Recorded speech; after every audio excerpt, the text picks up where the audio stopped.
अब अत्यंत ध्यान से सुनना। जिस सूर्य की प्रार्थना हो रही है एकमेवाद्वितीय, वही हमारे हृदय से मन के रूप में और वह मन इंद्रियों के रूप में प्रकट हो रहा है।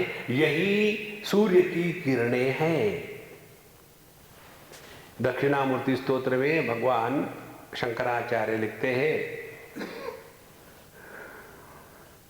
नाना छिद्र घटोदर स्थित महादीप प्रभा भास्वरम ज्ञानम यस्य तु चक्षुरादिकरण द्वारा बहिस्पंदते जानामीति तमेव भान्तमनुभाति एतत् समस्तं जगत् तस्मै श्री गुरुमूर्तये नमः श्री दक्षिणामूर्तये।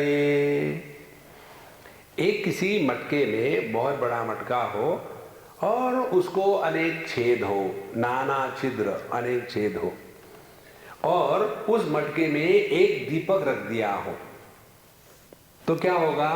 उन छेदों में से एक ही प्रकाश बाहर आएगा, लेकिन ऐसे लगेगा कि अनेक प्रकाश है। प्रकाश तो एक ही है, लेकिन लगेगा कि अनेक है। इसी प्रकार से एक ही तत्व, यह जो घट है, यह जो शरीर रूपी मटका है, इस मटके में छेद है। कौन से छेद है? दो आंखें है, नाक है, कान है, रसना है, हमारी त्वचा है। इन छेदों में से वही एक तत्व प्रकट हो रहा है। कैसे प्रकट हो रहा है? एक छेद का आकार चूहे के जैसे था, तो उसमें से चूहा निकल रहा है।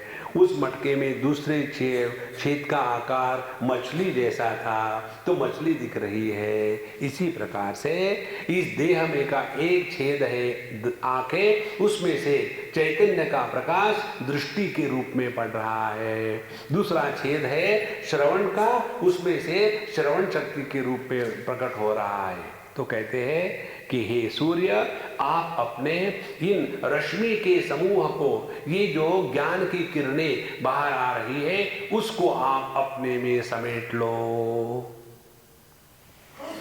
कठोपनिषद कहती है, यदा पंचावतिष्ठन्ते ज्ञानानि मनसा सह बुद्धिश्च न विचेष्टते तामाहु परमां गतिम। जब हमारे इंद्रिय उन विषयों से हट करके अपने अपने गोलकों में आके बैठ लेते हैं, और फिर जहां इंद्रिय अपने गोलक में बैठे वहीं से मन प्रारंभ होता है। और फिर यह मन फिर जब अपने चेतन सत्ता में वापस लौट के आया, तो वहां मैं नहीं बचता। इसलिए तीन बातें कही है। पहली बात कि यदा पंचावतिष्ठन्ते ज्ञानानि, जब पांचों के पांचों ज्ञानेंद्रिय अवतिष्ठन्ते, वो आकर के अपने गोलक में समा गए, अब बाहर नहीं भटक रहे। फिर मनसा सह, और जो मन है अब वो भी चिंतन करके कल्पना नहीं कर रहा। और बुद्धिश्च न विचेष्टते, और इसीलिए बुद्धि का अपना स्वतंत्र अस्तित्व नहीं है। फिर क्या हो गया? यह बुद्धि जो है वो चेतन सत्ता में लीन हो गई। इसी को कहते हैं परमात्मा की उपलब्धि।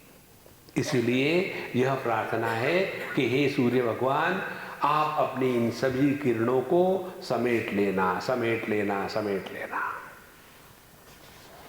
तस्मात् त्वम् इंद्रियाणि आदौ नियम्य भरतर्षभ पाप्मानं प्रजह्येन ज्ञान विज्ञान नाशनम।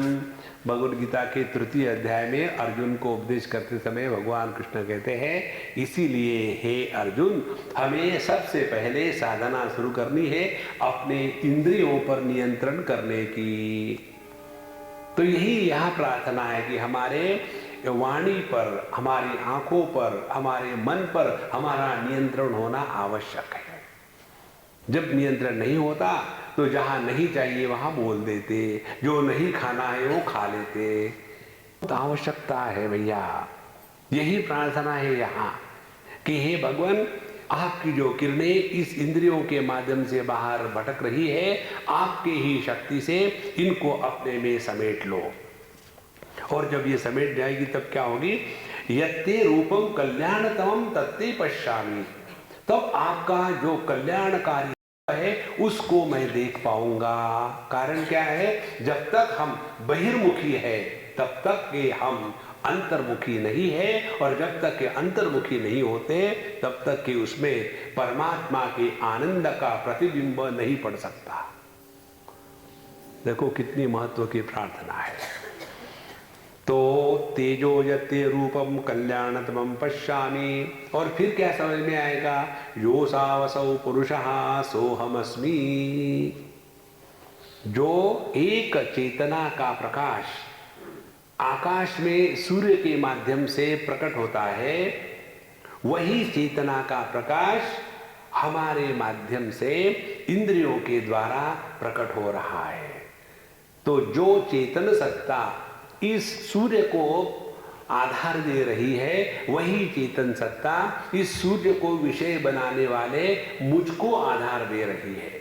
तो जहां हमारा यह ज्ञान निष्ठावान होगा कि जो पुरुष सूर्य से प्रकट हो रहा है वही पुरुष हमसे प्रकट हो रहा है, इसीलिए योसावसौ पुरुषः सोहम अस्मि, यही सोहम मंत्र की साधना है।